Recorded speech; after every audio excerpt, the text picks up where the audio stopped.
Welcome to the Sustaining Creativity Podcast. I'm your host, Mari Rudberg. Over the past several years, I've combined my degrees in acting and somatic psychology to share my sustaining creativity techniques with performers. And now I've decided to share it with a bigger audience that includes you. I believe we are all creative, and this podcast is all about that. I'll be interviewing people from all backgrounds, ages, and creativity experiences to share just how creative we all are. Today, I'll be chatting with Kirsten Rudberg, author, screenwriter, producer, and podcaster. Please enjoy Kirsten Rudberg.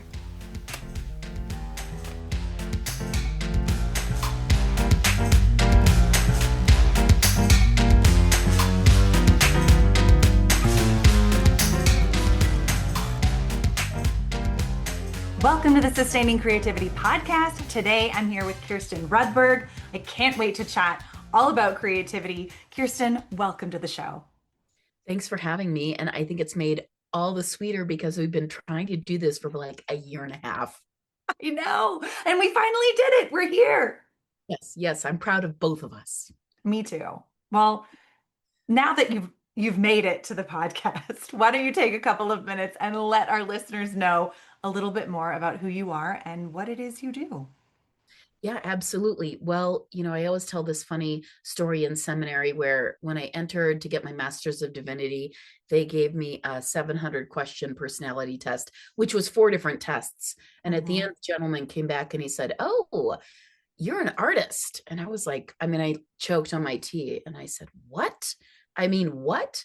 And he said, "Your second way of being in the world is science and technology." And I said, "Well, that makes sense because I've read science magazines since I was a kid." But this artist thing, I was like, I don't even know what that means. I'd always had ideas. I'd always had dreams, imaginings, but you're told you go to school, you get a job, you make money, you get a 401k, all of this stuff. And I did all that. And I thought to myself, okay, I don't even know what this means. But then it's kind of like him telling me that opened the floodgates, and it gave me permission to do what I'd been dreaming or imagining for so many years, which, one of my projects is rewriting the Peter Rabbit book series. And so I'm doing that in a way that's more like dark, demented, whimsical. The other thing was Murder of Two, which is an animated series about 2 crows who sit on a line and they comment on humanity. And how funny and insane we are. And then, my podcast, Bite-Sized Blessings. And now I've started a second one called The Beast Beneath the Bed that's about folk tales and fairy tales with a dear friend. So, I did not know what was behind the floodgates until the gentleman gave me permission to inhabit this part of myself that I've been denying. So at the very end of all of this, I would say I'm an artist of some sort, which is still hard for me to say because it's so ephemeral and it's not, I don't know. Let's just say I have ideas, and I'm going to just share something funny with you. So I recently in my storage found my mother's journal from when I was born. And it's like the first 3 years of my life until I became a brat at 3. And then I think she was like, I have nothing to write anymore. But at age 2, it was fascinating. You have no idea what a revelation. My mother wrote, "It is interesting. You're 2 years old. You're walking around in your diaper and you just keep raising your hand and saying, 'I have an idea.'" And she said, "You say that all day." She said, "I don't know where you heard this. I have no idea why you're saying it because you don't know what you're saying. You have no idea, but you're walking around saying, 'I have an idea.'" And when I tell people the story, they start laughing and they're like, "That's you. You always have an idea." So yeah, that's my story. I love it. I love that. The idea generator. That is amazing. And then what becomes of that. But I love the permission to becoming an artist or embracing whatever that word means to you, because I think it means something different to everyone who uses it or engages with it. Oh yeah. And I don't know where I had internalized this feeling or sense that artist was a quote unquote bad thing. There's so much in our world, and I think you would agree, make money, be successful, buy a house, get married, have kids, live the traditional life. And, I thought that's was the plan for my life. I mean, I fully planned on following through with all of that. And then things didn't work out the way I wanted, which Mhm. is fine. I worked in corporate America for a couple years out of school. I went to University of Illinois Champaign-Urbana for English and speech communications. And so I worked at a corporation for about 2.5 years, and then was at one of their galas where they saluted people on a big jumbo screen for 5 years, 10 years, 25 years. And I got this, I mean, I just had a panic attack. I mean, Mhm. I could see my future and I thought, I can't do this. I cannot do this. There was something in me that just shut down and rebelled. And within a few months, I had made the decision to leave. And I moved, a friend at that time had moved to Bellingham, Washington. This Mm. is so long ago in a galaxy far, far away. And so I moved, I thought, you know what? And I think partially it's because I grew up overseas. So I have this wanderlust. I Mhm. love the world and I'm really curious about it. And I know that there are so many stories out there that need to be told, and I want Mm. to know them. And so I thought, you know what? I'm going to sell everything I own and move to Bellingham. I've never been there, but I want to like live my life and deeply infuse myself in the world and the adventure that I can potentially have, because I want to see the world as much as possible and Mhm. be in it as much as possible. So yeah. Mm. Ah, I love the wanderlust and curiosity and adventure pieces that you're speaking to. When you think of, creativity, it has all these flavors to it. What does it mean to you to be creative? Fear and terror. Oh my gosh, say more. Well, I mean, I'd say fear and terror. But I also say, for me, the way I experience it is this crazy nag. And I'm talking about like a monkey on my back. And the analogy I use is, I read this incredible book by Maya Deren, who is, I don't know if you're familiar with her, but she was a documentary filmmaker and cultural anthropologist that did a lot of work in Haiti Mm. in the 1940s and 50s. And again, was a single woman who went there at a time when this wasn't appropriate. And she went down there to investigate voodoo. What Mm. does that mean? What does that look like? um how has this evolved? And she wanted to be a witness, and she created an incredible documentary film about it, but also a book called The Divine Horseman. And in The Divine Horseman, she outlines a lot, but at the end she talks about what happens during a ceremony, and the people, they're all around, the community comes around, they have their ritual, they sacrifice, and then one of the gods comes down and literally takes over someone, and the god speaks through them, Mm. dispensing wisdom, dispensing advice. People come with their prayers, with their askings, with their concerns, and the entire personality of the person changes. It's Mhm. really remarkable. And so, she calls it divine horseman because the people are ridden like a horse. The god Mm. comes down and rides them like a horse. And so I experience my creative process like that. It is, people are like the muses. Well, the muses can be jerks, and they can be unrelenting, and they can be a force that's like, look, if you don't do this, I'm going to make your life really unpleasant and make you feel like you have a visitor for a very long time that's going to annoy the heck out of you. So it's, like mothers can be annoying. So it's kind of like that.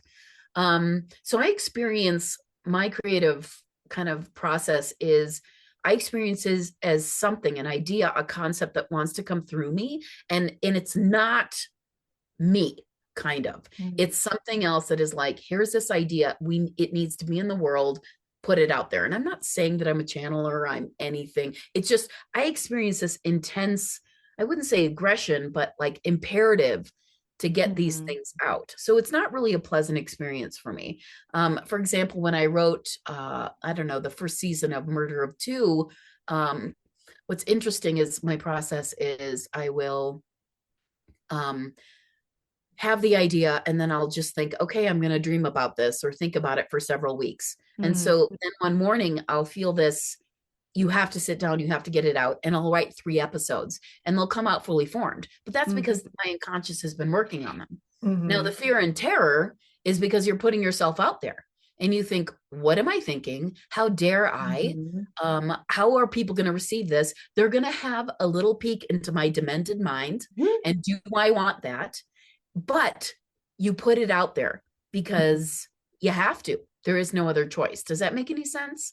It makes total sense. And it, I understand the have to put it out there. It's like it lives inside of you, and if you don't, it continues to like tap on you. And Yes. as that, I can relate to the kind of fear or terror piece of it, but also it for me it feels like that annoying sibling is like, I'm not touching you, I'm not touching you, but I'm here in your face.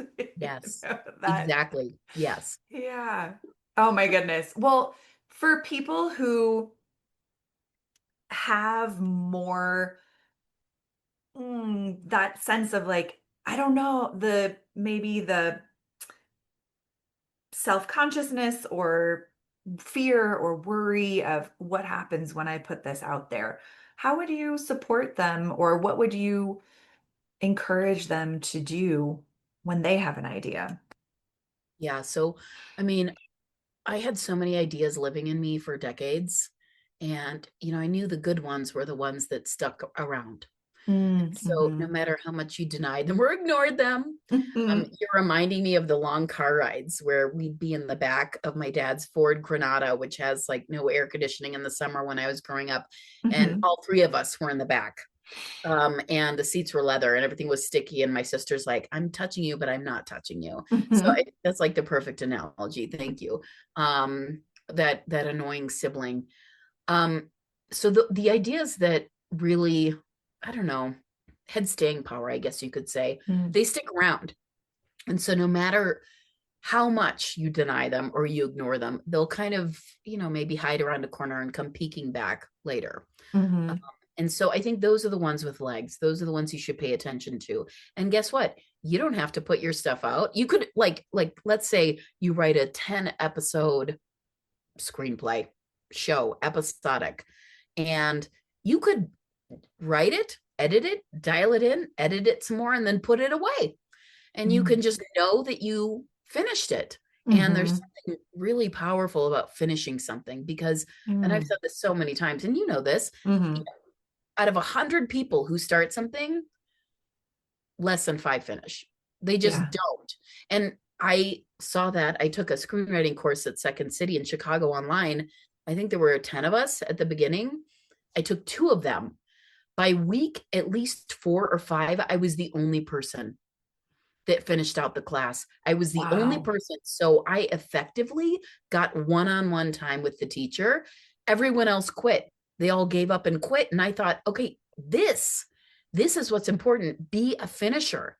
Like, Mm. I don't care if you're like, this is the worst thing ever. I don't know what I'm thinking. What am I thinking? Just finish it.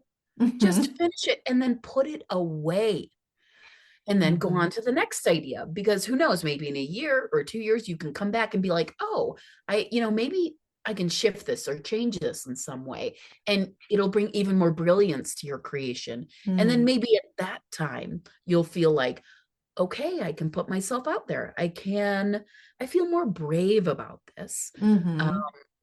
so I think that is just something that it's so simple but so few people finish.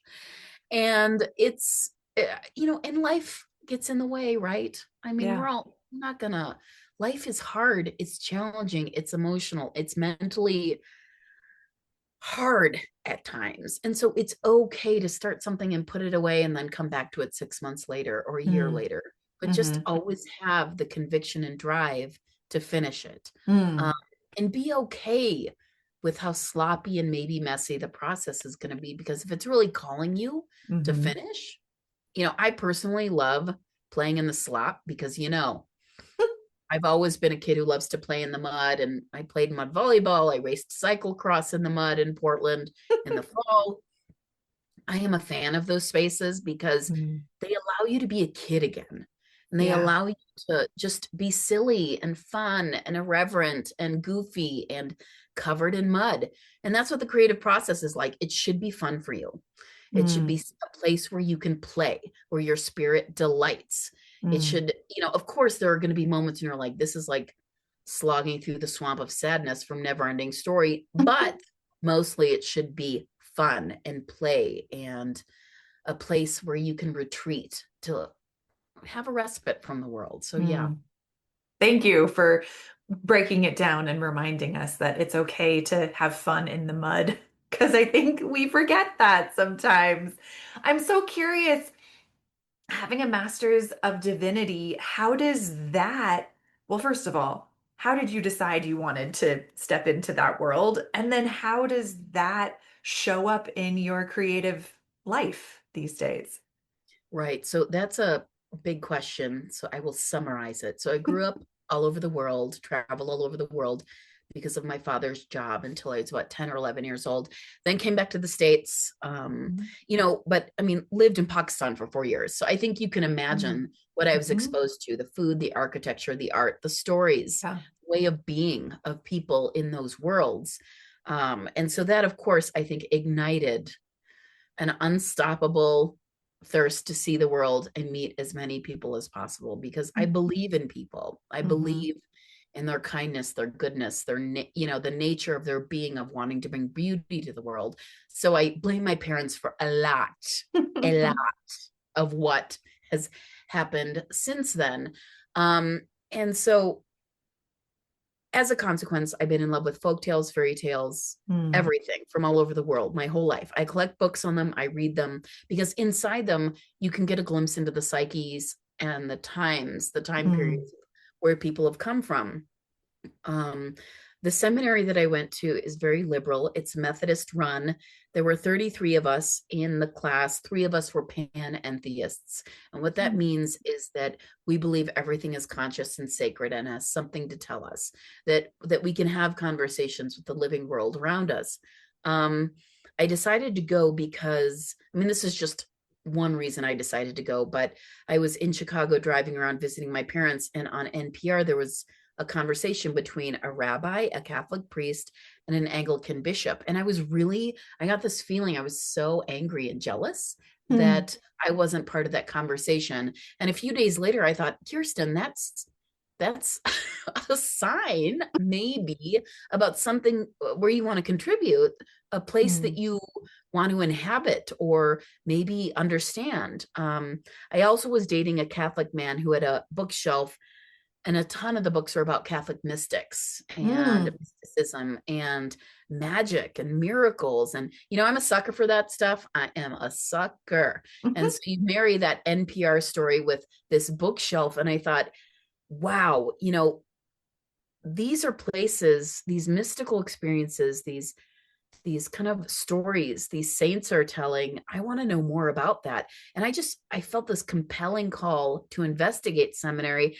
And then right around that time in Portland, for about a 6-month period, everyone I was meeting was from Denver. It didn't matter where I went. They're like, I'm from Denver. So I only applied to the seminary in Denver because I thought, I'm already being told I'm going to Denver, Mhm, that it's going to be, full steam ahead. So I didn't apply anywhere else. And yes, I got accepted, and that's where I ended up going. mm, Um, but it was because I felt this call to know more and to mm, want to know more and to, get the credentials, pay a lot of money to get the credentials mhm, so that I could contribute to conversations that were happening in the world. Um, mm, so and then as a consequence of attending and going, I had this test which told me that I was an artist, and that kind of changed everything. It like mhm, literally redefined me.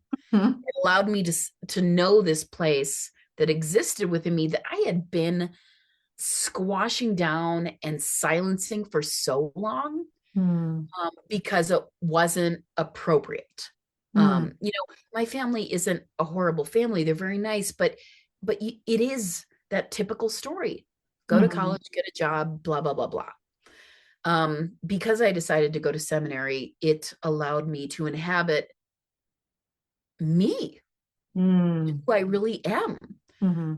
So, which was totally not even the plan, the plan, because I didn't even know this was inside of me. I mean, I had had glimmers and hints, but I had, so, so yeah, as with most journeys, you kind of end up not where you expect. Mm-hmm. You're like, what happened here? But there's like this kind of overarching design or beautiful roadmap that you're following that takes you Mm. exactly where you need to be. And that's utterly fabulous and magical. I feel like, did I answer only half of your question? The second half was just about how does that master's in divinity and all of that information that you gathered show up in your creative output that you currently have in the world? Well, people take me a little more seriously these days.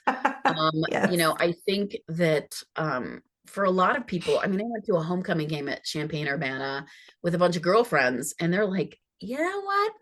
We don't even understand this, and we did not see this for you. And I'm like, I didn't either, because I was totally crazy in college and like running around and being silly and goofy as you do in college. But literally every single one was like, we did not see this coming. And you could tell they were befuddled and confused by my choices. Mm, And that's fine. That's okay. I didn't either. And it's I spent so much of my life trying to be what other people wanted and what mm, other people expected of me mhm, that no one actually really knew or knows who I am. Very few people know who I am because mm, I'm still trying to figure that out. mhm, I'm like, who am I? This revelation about this artist piece was 10 years ago, but still I'm trying to unwrap that. mm, I live in Santa Fe, which is a big artist bastion, but I don't know if you've experienced this, but people really want to pigeonhole you based on what they see and what they think you should be. yeah. Um, Everywhere I go, the seminary piece, it gives me a little more legitimacy doing my Mhm, podcast because I'm asking people about magical, miraculous, mysterious experiences in their life, and they actually take me a little more seriously because I have an MDiv. yeah. Um, Other than that, writing the Peter Rabbit books and my Masters of Divinity, I think it's confusing for a lot of people. They're like, we expect you to be in a church. We expect you to be in a Mm, place like a nonprofit, like but however, as I've told a lot of people, I did a lot of heavy lifting when I was younger. I was the mhm, oldest of three children in a home that was not, I don't know, you could say not ideal, less than ideal. mhm, My parents were struggling and doing their own thing, and I was the oldest of mhm, three. And so a lot of the caretaking came to me. I don't want to caretake anyone anymore. I'm mhm, so tired. I'm still trying to overcome my exhaustion from mm, that. So I did, an ex of mine said, Kirsten, oh my God, it's so clear that now is when you get to have your childhood and play. And mm, that's what the creativity is for me now. I mm, get to play in these worlds of imagination and silliness and wonderfulness and levity. I had to work mhm, until I was about 20, 25. Now I get to play. And I kind of love the inverse experience of that mhm, because I can be silly now as an adult with all the wisdom I've accrued, with all the mhm. knowledge I've accrued, and it made me make better choices than I did when I was younger. So yeah. I love it. I love that. And seeing and the permission you've given yourself or allowed yourself to embrace to explore and adventure and take the knowledge and turn it into whatever ideas arise is quite the gift. And I hear so much self-trust of just trusting yourself that you will do what you need to do to be exactly where you need to be and who you are, and that identity journey of continuing to discover pieces. Yeah. Yeah. I mean, I would like to take credit for that, but for example, um, as you well know, podcasts are exhausting and they're a lot of work because Mhm. you have to source guests, you have to schedule things, you have to interview them and then produce. And when you're putting out one or two a week, it can be wholly time consuming and exhausting. Um, so there have been many times I'm like, I can't do this anymore. I'm so tired. I can't do this anymore. Oh my God. But then within literally every single time I say that, and I'm like, universe, I might give up. Within 24 hours, I will get a message from someone that Mm. says, oh my God, I love this podcast. And so I have to tell you that this is a funny one. Okay. So I used to live in White Rock, which is about 40 minutes outside of Santa Fe. And I was driving to work one day. I was exhausted. I was so tired. I thought I was going to just, I was like, I can't do this anymore. I'm like, I don't even understand why I'm doing this. It's something that everybody wants in the world or the universe wants clearly, but I can't do it anymore. I'm so tired. And I was driving and I looked up at the sky as you do when you're talking to an ineffable source. And I was like, you know what? Because this whole thing is so stupid and I'm just so angry today, I know within 24 hours, some sap is going to message me and say how much I love your stupid podcast. I mean, I was so angry. I was so upset and beside myself. And I was like, this is going to be another reminder that, and I was really a brat. And I got to work and I was working, and 4 hours later, my friend Steve, my dear friend, was like, oh my God, your podcast. It like changed everything for me this week. It was just amazing. And I was like, who is the jerk in this relationship? It is me. Yeah. I am the jerk. And so there is something going on where I would like to take credit, but I'm only the person, like the channel bringing it into the world. Mm-hmm. Ultimately has nothing to do with me. And I understand that each of us, if we take ego out of it, we're here to serve and hopefully bring beauty or reconciliation, whatever that looks like, to the people around us, to the world. And so this is just part of my piece of what I'm supposed to bring in for other people. And I don't understand it, but there's something else going on behind the scenes. So yeah. That I can relate to that. I don't understand it and I'm still doing it and I'm still here. But that speaks to so much just trusting the process, that whether it's a creative process or yourself in the process. And do you feel like the self-trust was something that you developed over time, or was this something that you feel like you've always had? Gosh, no, I've not had self-trust. I would use the word faith because I, this is a challenging question for me. So I trust myself now than I ever have, at any time in my life more now than I Mm-hmm. ever have. But that is because I've learned to be, to acquiesce, I guess you could say. Mm. And how I explain that is I have fully acquiesced to, I don't know if it's the quantum field, if it's the Higgs Mm-hmm. field, to that consciousness that is greater than us, which everybody's trying to figure out consciousness now, which is exciting. Whatever is co-creating in this universe, Mm. whatever spirit that is, you know, I have learned to have faith in it.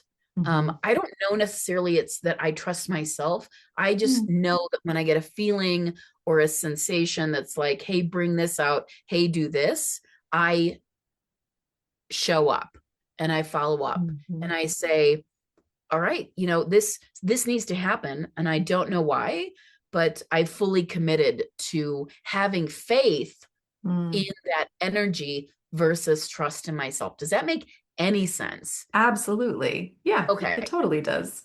Yeah. Yeah. Well, thank I you. mean, and I want to also just explain to your listeners that my idea of source or energy or whatever you want to call that, that infuses everything is very expansive, very generous, Hmm. um, is here to ally with us, to partner with us, only wants to bring more beauty into the world. And whatever that Mm. looks like, we have the choice to show up to engage with that, to partner with that. And it can be as simple as buying someone who's on the streets a coffee and a donut in the morning. It can be as simple as going into work and telling your coworker how much you love their sweater or that Mm. shade of lipstick looks amazing. I mean, there's so many opportunities every day to be present to other people and do something simple that will change their worldview, because with Mm. our words every day, we are given the option to change other people's worldviews so that they remember that this world is inherently a good place. Hmm. Help them shift their perception on what's going on, to remind them that we have their back, to remind them that we're friends, that we want to be there for them. Every day we're given an opportunity to use our words or actions to be there for somebody. And that's something I just want to remind people. You could read someone's first draft of their book or their short story, and that's an incredible way to be there for someone else, because people typically don't want to read other people's work. It's like this generosity of spirit that I think we need more of in this world right now. So I love that, the generosity of spirit. Yes, I agree. Absolutely. And I know we could talk for hours about this and about creativity. I just have one last question. What does it feel like in your body to be creative? oh my gosh, like I'm a crazy whirling dervish that has no contact with the ground. Um, it also feels like an onus when something's riding me and it's like, get it out. I'm like, oh, geez, don't you see I have to do this and this and this? So it can feel very oppressive for me. It can feel like exercising a demon, frankly, because, like, for example, when I was writing Murder of Two, I was sitting on the couch watching TV, as you do when you're feeling like a slug. And it was like that tapping, which I really loved what you said, your sibling. It's like, hey, hey, hey. So I started to learn that, hey, that tapping isn't going to go away until I sit down and just write it and get it out. So it feels like a purge. So then I get it out, then I can go. They leave me alone for the rest of the day. I'm like, thank God. Okay. So it feels, it's also intoxicating. I don't know if you've ever just had an idea and you start playing in that idea and you think, oh my gosh, and you can see real world applications and you can see 3-dimensionally how it can go out and change things. So it's intoxicating as well when you get to play more. And I think adults need to play more just in general. There's a lightness of spirit. There's a joy. There's all sorts of things that inhabit my body during the creative process. Stubbornness when I say no and I'm like, I don't have time. I fully admit that I am the jerk, but thankfully, whatever it is that partners with all of us is like, this one over here is salty and you can wear her down. Okay. You can wear her down. Yes. It does happen. I love it. So yeah. My goodness. Well, thank you for sharing all of these stories and pieces and your experience. If people want to learn more about the work you have out in the world, how could they go about doing that? Oh gosh, just go to my website, which is bitesizedblessings.com, and it's BYTE. You can go to the website and email me. You can pitch yourself as a guest. There's a link to Murder of Two. There's a link to buying my books at George R.R. Martin's bookstore. There's a whole lot on there. You can see my other podcast. So yeah, bitesizedblessings.com. Beautiful. Well, I will put that in show notes so people have very easy access. And thank you again, Kirsten, for taking the time to chat with me. This has been such a fun conversation. Oh yeah, and absolutely worth the wait. Yes, I agree.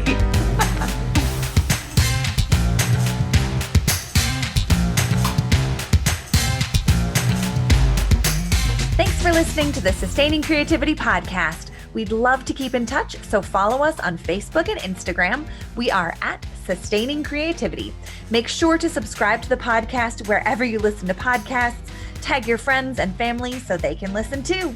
We love to hear from you, so leave your reviews, comments, and questions. Check out our website, sustainingcreativity.com, for upcoming offerings and creativity coaching. Tune in Tuesdays for our next episode. And remember, with creativity, anything's possible.